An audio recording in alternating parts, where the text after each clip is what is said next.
Hello, नमस्कार। तो इस वीडियो में हम देखेंगे गुप्त काल।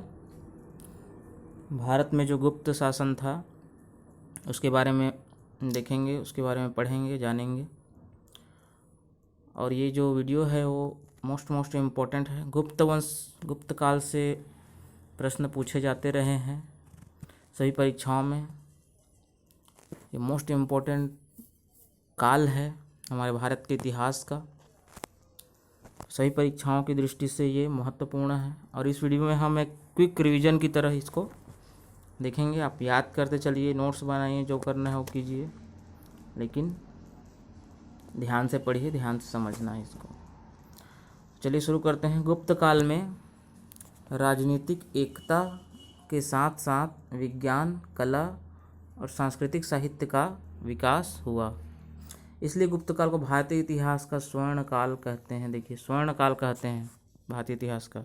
क्या क्या विकास हुआ है यहाँ? कथन बेस्ड क्वेश्चन के लिए तैयार रहिए। इस तरह के कथन बन सकते हैं। क्या क्या का विकास हुआ है? विज्ञान, कला और सांस्कृतिक साहित्य का विकास हुआ है, आगे देखेंगे हम। और साथ ही साथ राजनीतिक एकता, ये चार चीज़ें ध्यान रखिए। सबसे पहली बात, भारतीय इतिहास का स्वर्ण काल कहा जाता है, इसको भी ध्यान रखिएगा। शासन अवधि क्या है गुप्त काल की? 319 से 500 ईस्वी ध्यान रखिए, ईस्वी सन है। 319 से 500 ईस्वी शासन अवधि है। राजधानी कहाँ है इसकी? पाटलिपुत्र। संस्थापक कौन है? श्रीगुप्त। राजकीय धर्म क्या है इसका? वैष्णव है। राजकीय भाषा क्या थी? संस्कृत। विशेष क्या है इसके बारे में, गुप्त वंश के बारे में? सर्वाधिक सोने के सिक्के जारी करने वाला वंश है ये। सर्वाधिक सोने के सिक्के। उन्होंने भूमिदान परंपरा का विस्तार किया, भूमिदान परंपरा। सबसे अधिक ग्राम अनुदान दिए। गुप्त सम्राट स्वयं के लिए दैवी अधिकारों का दावा करते थे। देखिए, ये यहाँ से कथन बेस्ड क्वेश्चन बनाया जा सकता है। क्या का दावा करते थे गुप्त शासक? स्वयं के लिए दैवी अधिकार, यानी कि वो लोग समझते थे कि हमें दैवी अधिकार प्राप्त हैं, देवताओं का अधिकार। अपने आप को एक तरह से देवता तुल्य मानते थे, समझ लीजिए, या उनके भेजे हुए अपने आप को एक तरह से दूत कह लीजिए, उस तरह से समझते थे अपने आप को। तो ध्यान रखना है। देखिए, अब जो परीक्षाओं का पैटर्न है वो कथन बेस्ड क्वेश्चन वाले पैटर्न बनते जा रहे हैं धीरे धीरे, चाहे पीएससी हो या व्यापम हो। यूपीएससी तो पहले से कथन बेस्ड क्वेश्चन ही पूछती आ रही है। तो एसएससी रेलवे में भी अब कथन बेस्ड क्वेश्चन का एक ट्रेंड चलने लगा है। तो डायरेक्ट प्रश्न पूछते नहीं है सॉरी। जैसे कि पूछ देते हैं, राजधानी कहाँ थी गुप्त वंश की? तो पाटलिपुत्र। संस्थापक कौन थे? श्रीगुप्त। राजकीय धर्म क्या था? वैष्णव धर्म। राजकीय भाषा क्या थी? संस्कृत। तो ये डायरेक्ट क्वेश्चन यहाँ से पूछा जा सकता है। पहले पूछते भी थे इस तरह की कि गुप्त वंश की राजधानी कहाँ है, 4 जगह दे दिया, फिर पाटलिपुत्र आपको याद रहना चाहिए था। तो एक चीज़ याद रहती थी तो आपका प्रश्न बन जाता था। लेकिन अब क्या है, अब वो कथन बेस्ड क्वेश्चन पूछने लगे हैं। निम्न कथनों पर ध्यान दीजिए करके एक ऐसा प्रश्न बनाएंगे, निम्नलिखित कथन पर ध्यान दीजिए। और फिर क्या करेंगे? गुप्त वंश की राजधानी पाटलिपुत्र थी, पहला कथन। दूसरा कथन, गुप्त वंश के संस्थापक श्रीगुप्त थे। तीसरा कथन, राजकीय धर्म शैव धर्म था। इस तरह का 3 कथन दे दिया। एक तो को गलत कर दिया, 2 ठो को सही करके फिर पूछेगा कथन 1 और 2 सही है, कथन 2 ऑप्शन 2 और 3 सही है, 3 और 4 सही है, केवल 3 से गलत है। इस तरह का प्रश्न पूछा जाएगा और फिर आपको सही कूट। तो सबको याद रखना जरूरी है। यहाँ तक कि ऐसा भी कथन दे सकता है, गुप्त काल में राजनीतिक एकता को नहीं देगा, राजनीति का विकास नहीं हुआ, ऐसा बोल देगा। या फिर बोल देगा विज्ञान, कला और संस्कृति का साहित्य का विकास हुआ। या ऐसा कथन दे देगा, भारतीय इतिहास में जो गुप्त काल है उसको स्वर्ण काल कहते हैं। गुप्त काल में सबसे अधिक ग्राम अनुदान दिए गए हैं या नहीं दिए गए हैं, ऐसा कथन बन सकता है। तो सभी चीज़ें आपको ध्यान में रखनी है, एक एक चीज़। चलिए बढ़ते हैं आगे। गुप्त काल के शासक और उनकी उपाधियाँ। तो क्या कौन कौन शासक है, कार्यकाल कितना है और उनकी उपाधियाँ क्या है, मोस्ट इम्पोर्टेंट है। देखिए, श्रीगुप्त जो कि संस्थापक हैं, इनका कार्यकाल है 240 से 280 ईस्वी। एक काल को भी याद रखना है। आदिराज और महाराज की उपाधि ग्रहण की थी श्रीगुप्त ने। घटोत्कच हैं, इनका कोई उपाधि नहीं है। इनका काल है 280 से 319 ईस्वी। चंद्रगुप्त प्रथम जो है 319 से 335 ईस्वी इनका कार्यकाल। इनका याद रखना है, CGPSC में पूछा जा चुका है। लिच्छवी दौहित्र और महाराजाधिराज किनका उपाधि है, चंद्रगुप्त प्रथम की उपाधि। लिच्छवी दौहित्र और महाराजाधिराज, इनके बारे में एक एक करके अलग से देखेंगे। अभी इसको आप समझते जाइए, पढ़ते जाइए, मतलब अच्छे से। समुद्रगुप्त याद करते जाना है इसको। समुद्रगुप्त की उनका कार्यकाल कितना है, 335 से 375 ईस्वी। नेपोलियन उनका उपाधि है। 100 युद्धों के विजेता उनकी उपाधि है। परम भट्टारक उनकी उपाधि है। धरणीबंध है। धरणीबंध उपाधि किनके द्वारा दी गई है, तो विंसेंट स्मिथ द्वारा उनको उपाधि दी गई थी धरणीबंध की। चलिए आगे देखते हैं। रामगुप्त इनका कार्यकाल है 375 से 375, यानी कि एक ही साल उन्होंने शासन किया। चंद्रगुप्त द्वितीय आ गए, मोस्ट इम्पोर्टेंट है चंद्रगुप्त द्वितीय, 375 से 415 ईस्वी। विक्रमादित्य, सकारी, गणारी, देवगुप्त, देवराज, परम भागवत, सबसे ज़्यादा उपाधि किनके पास है, चंद्रगुप्त द्वितीय के पास। विक्रमादित्य इन्हीं को कहते हैं, चंद्रगुप्त द्वितीय को सकारी कहते हैं, गणारी कहते हैं। देवगुप्त, देवराज और परम भागवत इन्हीं की उपाधि है। चंद्रगुप्त द्वितीय की कुमारगुप्त हैं, 415 से 455 ईस्वी इनका कार्यकाल है। 415 से 455। महेंद्रादित्य इनका उपाधि है। कुमारगुप्त का उपाधि क्या है, महेंद्रादित्य। फिर है स्कंदगुप्त 455 से 467। शुक्रादित्य इनका उपाधि है। चलिए आगे देखते हैं। भानुगुप्त, विष्णुगुप्त जो है अंतिम शासक, ध्यान रखना है। विष्णुगुप्त कौन है, अंतिम शासक। विष्णुगुप्त कौन है, अंतिम शासक। गुप्त वंश की स्थापना श्रीगुप्त ने किया, परंतु वास्तविक संस्थापक अगर पूछा जाए तो चंद्रगुप्त प्रथम है। दोनों ही शासकों ने महाराज की उपाधि धारण की है। मोस्ट इम्पोर्टेंट, श्रीगुप्त और चंद्रगुप्त प्रथम ने महाराज की उपाधि धारण की। चंद्रगुप्त प्रथम, जिनको क्या कहते हैं, लिच्छवी दौहित्र और महाराजाधिराज। 319 से 335 इनका कार्यकाल। चलिए आगे बढ़ते हैं। श्रीगुप्त, अब देखिए कि करके देखेंगे सभी शासकों को। सबसे पहले श्रीगुप्त देखते हैं। श्रीगुप्त 240 से 280 ईस्वी हमने देखा। तो गुप्त साम्राज्य के संस्थापक और प्रथम शासक हैं ये श्रीगुप्त जो हैं, क्या हैं, गुप्त वंश के संस्थापक और प्रथम शासक। 240 से 280 ईस्वी इनका कार्यकाल। प्रभावती गुप्त, तो प्रभावती गुप्त कौन है, चंद्रगुप्त द्वितीय की पुत्री हैं और रुद्रसेन की पत्नी है। ठीक है, चंद्रगुप्त द्वितीय की पुत्री और रुद्रसेन की पत्नी प्रभावती गुप्त के बारे में क्या है, इनका एक अभिलेख है, पूर्णाभिलेख। प्रभावती गुप्त का पूर्णाभिलेख, इसमें आदिराज के रूप में श्रीगुप्त का वर्णन किया गया है। आदिराज कहा गया है, उनकी उपाधि है। ठीक, तो श्रीगुप्त के बारे में इतना ही। चंद्रगुप्त प्रथम के बारे में देखिए। 319 से 335 ईस्वी इनका कार्यकाल। इनका राज्याभिषेक 319 ईस्वी में गुप्त संवत चलाया इन्होंने। गुप्त संवत किन्होंने चलाया, चंद्रगुप्त प्रथम ने चलाया, ध्यान रखना है। एक एक बात मोस्ट इम्पोर्टेंट है इस नोट में, पूरा का पूरा इसको याद रखना है।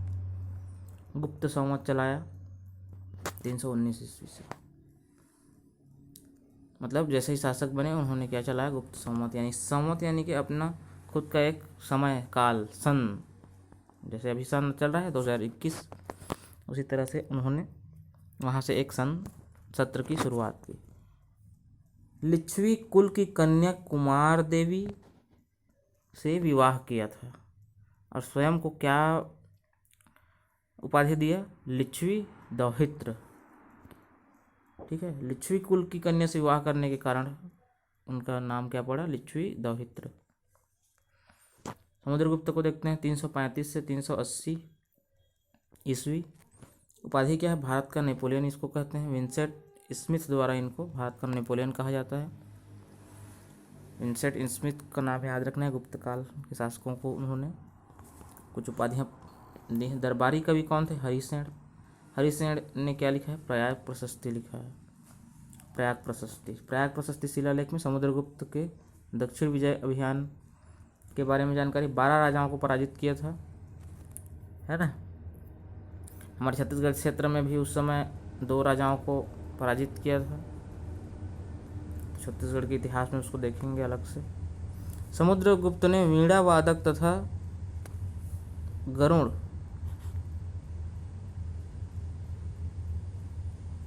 चलाया, गरुड़ युक्त जो सिक्का है वो चलाया, ठीक है। समुद्रगुप्त ने वीणा वादक और गरुड़ का जो चिन्ह है युक्त सिक्का उन्होंने चलाया था, ठीक। चलिए आगे बढ़ते हैं। समुद्रगुप्त ने ये सिक्का चलाया और वैष्णव धर्म का प्रबल समर्थक था समुद्रगुप्त। उसके बाद देखते हैं चंद्रगुप्त द्वितीय के बारे में। चंद्रगुप्त द्वितीय 380 से 415 ईस्वी इनका शासनकाल है। 380 से 415 ईस्वी। उपाधि क्या है चंद्रगुप्त द्वितीय का, विक्रमादित्य। दूसरा उपाधि है सकारी, गणारी, परम भागवत। वैष्णव धर्म के संप्रदाय के अनुयायी थे ये। पूरा गुप्तवंशी वैष्णव धर्म के अनुयायी थे, तो परम भागवत की उपाधि चंद्रगुप्त द्वितीय का है। सकारी क्यों, शकों को पराजित कर भारत से निष्कासित करने के कारण। तो शकों को पराजित करके भारत से निष्कासित किसने किया है, चंद्रगुप्त द्वितीय ने, गुप्त शासक हैं। गणारी क्यों, 10 गढ़ राज्यों का अंत कर यह उपाधि धारण की इन्होंने। उत्तर के 10 गढ़ राज्यों का अंत कर दिया। वैष्णव धर्म के अनुयायी होने के कारण परम भागवत की उपाधि धारण की। सिक्का क्या चलाया इन्होंने, शकों को पराजित करने के उपलक्ष्य में चांदी के सिक्के। इसका नाम रूपक था, रूपक। चांदी के सिक्के थे रूपक, ठीक है। गुप्त काल के सर्वप्रथम चांदी के सिक्के चंद्रगुप्त द्वितीय ने ही चलवाए थे, ध्यान रखना है। यात्री, फाहियान यात्री आए थे इनके शासनकाल में, चीनी यात्री थे ये। 399 414 के काल में फाहियान भारत की यात्रा पर आए थे चंद्रगुप्त द्वितीय के शासन। स्थापत्य क्या है, चंद्रगुप्त द्वितीय के विजय उल्लेख दिल्ली के मेहरौली लौह स्तंभ में उल्लेखित है। मेहरौली लौह स्तंभ मोस्ट इम्पोर्टेंट चीज़ है। मेहरौली के लौह स्तंभ भारत में रसायन शास्त्र का सबसे नायाब उदाहरण है, जिसमें आज तक जंग नहीं लगा। लोहा होने के बावजूद उसमें आज तक जंग नहीं लगा है। आज तक क्या नहीं लगा, उसमें जंग नहीं लगा है। कहाँ है वो लौह स्तंभ, मेहरौली। आगे क्या है चंद्रगुप्त द्वितीय के बारे में। इसके शासनकाल में उज्जैनी महाकालेश्वर मंदिर का निर्माण हुआ। महाकालेश्वर मंदिर का निर्माण किन्होंने करवाया है, चंद्रगुप्त द्वितीय ने। इनके 9 रत्न थे चंद्रगुप्त द्वितीय के, 9 रत्न। अब 9 रत्नों को देखेंगे यहाँ पर। पहला तो है कालिदास, जो एक साहित्यकार थे।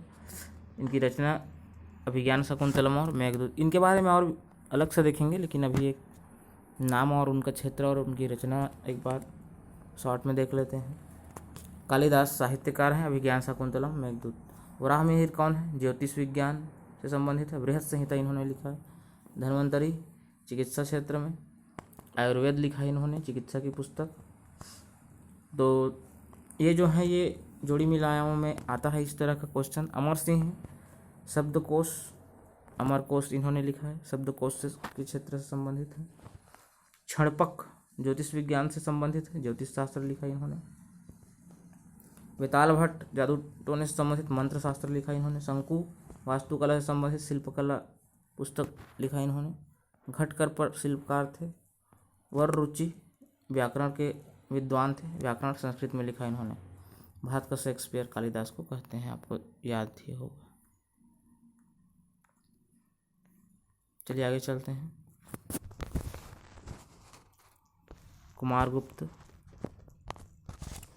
कुमारगुप्त 415 से 454 ईस्वी।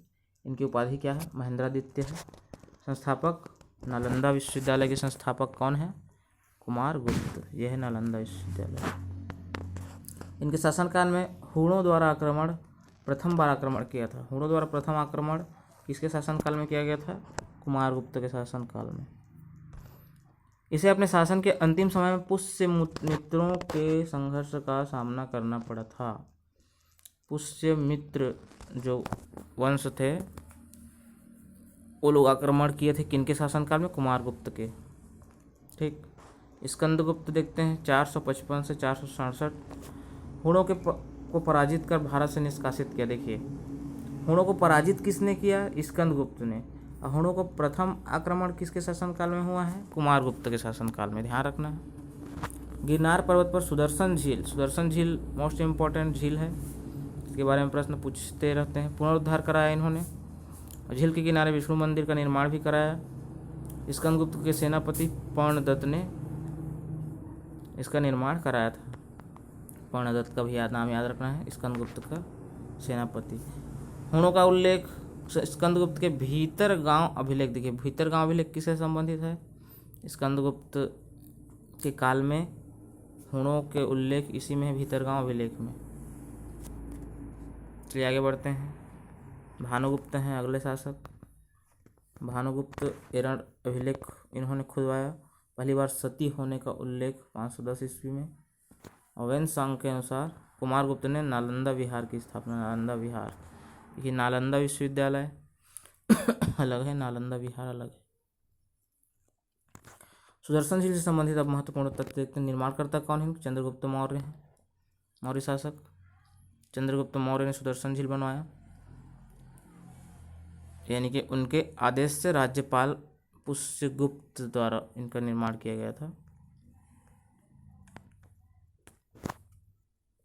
नहर निर्माण करवाया।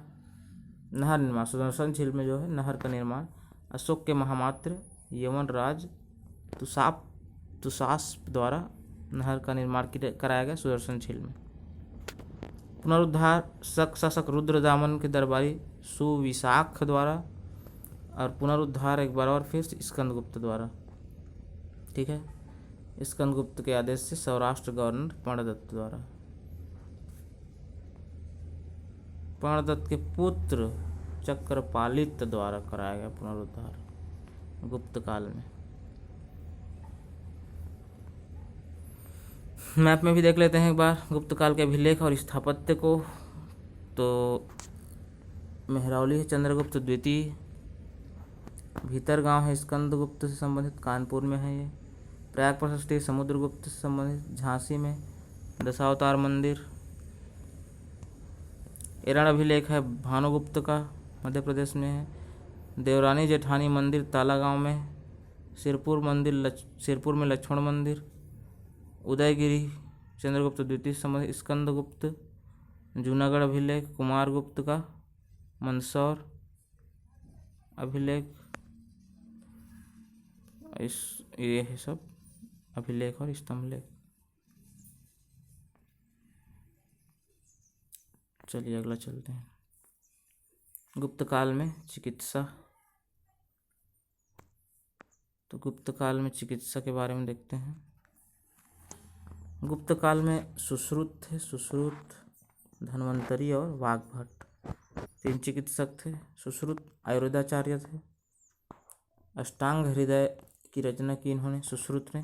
धन्वंतरी कौन थे? भारत के पहले सर्जन इनको बोलते हैं, शल्य चिकित्सक।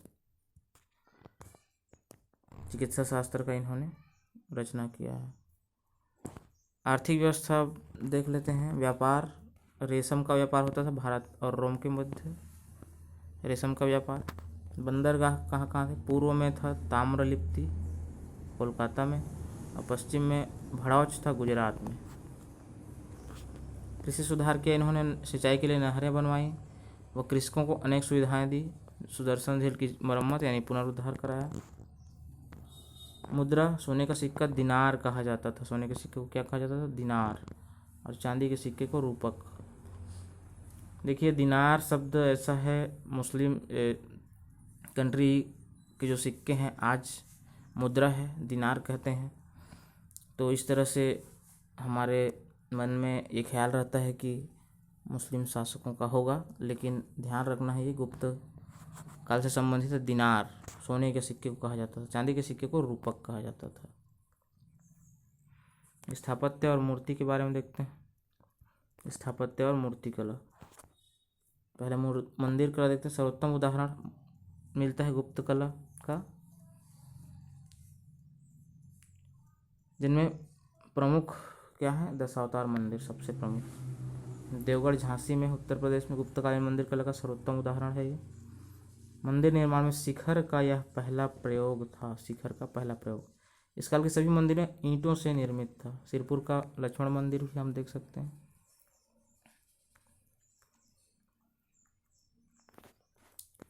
अगला देखते हैं हम गुप्तकालीन साहित्य। गुप्तकाल की श्रेष्ठ कवियों का काल गुप्त काल को कहा जाता है। श्रेष्ठ कवियों का काल। गुप्तों का क्रमबद्ध इतिहास आर्य मंजूश्रीकल्प में मिलता है, जो कि 700 ईस्वी में लिखा गया है। कालिदास के बारे में देखते हैं। भारत के शेक्सपियर कहा जाते हैं। महाकाव्य इनका है कुमार संभवम रघुवंशम। कुमार संभवम रघुवंशम, ये दोनों क्या है? महाकाव्य हैं। खंड काव्य भी लिखा इन्होंने। मेघदूतम, ऋतुसंहारम। मेघदूतम और ऋतुसंहार खंड काव्य हैं। और नाटक हैं विज्ञान शाकुंतलम, विक्रमोर्शिवम, मालविकाग्निमित्रम। ये 3 क्या है? नाटक हैं। 2 महाकाव्य, 2 खंड काव्य और 3 नाटक। 7 रचनाएं हैं इनकी। इनकी सभी रचनाएं संस्कृत में भाषा में हैं। अभिज्ञान शाकुंतलम का विलियम जोन्स द्वारा अनुवाद किया गया 1789 में। इसके द्वारा भी अनुवाद किया गया विलियम जोन्स द्वारा। कौन से नाटक है ये? अभिज्ञान शाकुंतलम। 1789 में इसका अनुवाद किया इन्होंने। शूद्रक की रचना है मृच्छकटिकम। ये सब जो है जोड़ी मिलाव में आता है। विशाख दत्त का है देवी चंद्रगुप्तम और मुद्रा राक्षस। नारायण पंडित का है हितोपदेश। देखिए, विशाख दत्त का मुद्रा राक्षस हमेशा याद रहता है हमको, देवी चंद्रगुप्तम भी याद रखना है। शूद्रक का मृच्छकटिकम। नारायण पंडित हितोपदेश। विष्णु शर्मा का है पंचतंत्र। मोस्ट इम्पोर्टेंट, पंचतंत्र के बारे में और जान लीजिए। प्राचीन कालीन साहित्य में द्वितीय सर्वाधिक प्रकाशित रचना है ये। 50 भाषा में इसका अनुवाद हो चुका है। पंचतंत्र की गणना संसार के सर्वाधिक प्रचलित ग्रंथ बाइबल के बाद दूसरे स्थान पर की जाती है। विष्णु शर्मा का पंचतंत्र।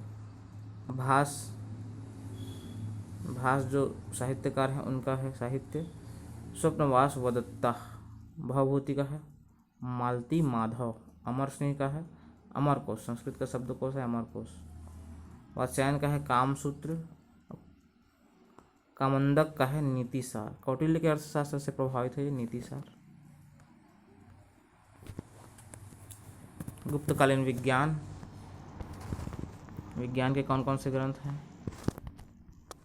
आर्यभट्ट। आर्यभट्ट का है खगोलविद। ये कौन है? खगोलविद हैं, गणितज्ञ और ज्योतिषविद हैं। इनकी रचना क्या है? आर्यभट्टीय सूर्य सिद्धांत।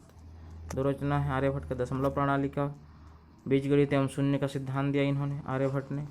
प्रथम नक्षत्र वैज्ञानिक जिसने बताया कि सूर्य स्थिर है तथा पृथ्वी उसके चारों ओर चक्कर लगा रही है, आर्यभट्ट ने बताया था पहला। पाई का मान 3.14 आर्यभट्ट ने ही बताया था। वराहमिहिर खगोलविद हैं। इनकी रचना है बृहद संहिता और पंच सिद्धांतिका। बृहद संहिता और पंच सिद्धांतिका। ब्रह्मगुप्त, इनकी रचना ब्रह्म सिद्धांतिका है। भारत का न्यूटन कहते हैं इनको। भारत का न्यूटन किसको कहते हैं? ब्रह्मगुप्त। न्यूटन से पहले गुरुत्वाकर्षण का सिद्धांत इन्होंने दिया। और अंकगणित में शून्य की खोज किन्होंने किया? ब्रह्मगुप्त ने किया। भास्कराचार्य गणितज्ञ थे। बुद्धायन रत्न विज्ञान से संबंधित नहीं थे। बुद्धायन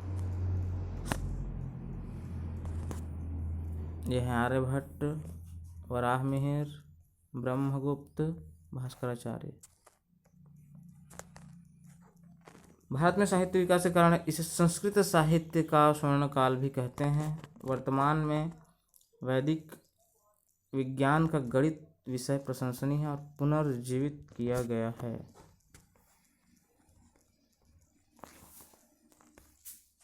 तो ये था गुप्त शासन काल। धन्यवाद।